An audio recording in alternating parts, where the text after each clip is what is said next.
నీ బర్త్డేని గ్రాండ్ గా చేద్దాం అనుకున్నాను. ఏడ్చేర్లే, మీ సెలబ్రేషన్స్ నాకు తెలియబేటి. చందా పేరు చెప్పి దందా చేస్తారు. ఓ నా దండిన డబ్బుల్ని ఏదైనా మంచి పని కోసం ఉపయోగిస్తారా అంటే అది లేదు.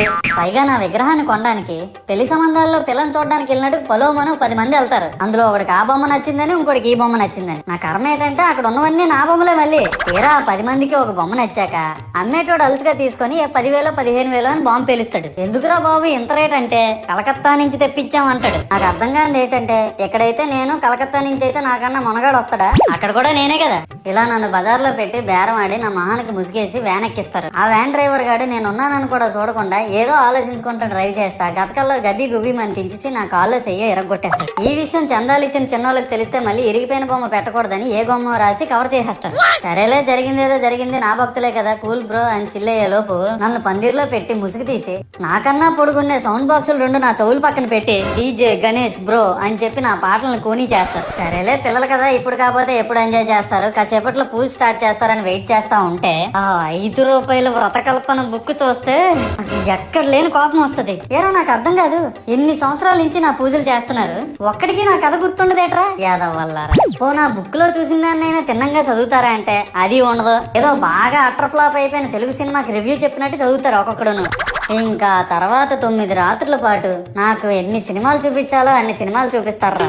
ఇందులో ఫన్నీ పార్ట్ ఏంటంటే నేను ఎన్ని బ్యాచ్లను చూస్తాను తెలుసా. ప్రతి వీధి పందిరి దగ్గరికి తిరుగుతూ నా విగ్రహాలకు రివ్యూ ఇచ్చే బ్యాచ్ ఒకటి, ప్రసాదాల కోసం ప్రతి పందిరి దగ్గరికి తిరిగే బ్యాచ్ ఇంకొకటి.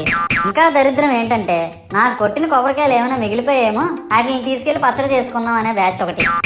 ఇవన్నీ చూస్తూ 9 రాత్రులు గడిపాక సరేలే సాయంత్రం అనిపిస్తారులే అని కాలు మీద కాలు వేసుకొని కూర్చుంటే అప్పుడు మొదలవుతాదిరా నా నిమజ్జనం వ్యాన్ ముందు 90 వేసి నాగిని డాన్స్ చేస్తారు.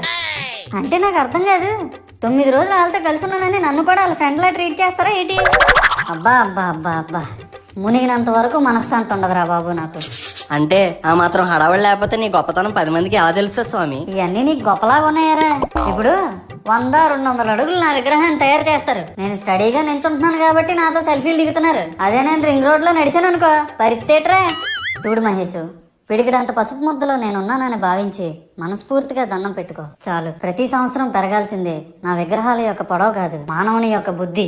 నన్ను నమ్మి ముందడుగేయు, నిన్ను నమ్మిన వారిని వెనకడుగేయకుండా చూడు. జై బోలో గణేష్ మహారాజ్ కి జై. సర్లే గాని ముందు మాస్క్ వేసుకో. నా భక్తులు 50 మందికి విజ్ఞప్తి, ఈ వీడియో కనుక నచ్చినట్టయితే లైక్ చేయండి, షేర్ చేయండి, కామెంట్ చేయండి. అలాగే ఫిల్మీ మూజీ ఛానల్ మాత్రం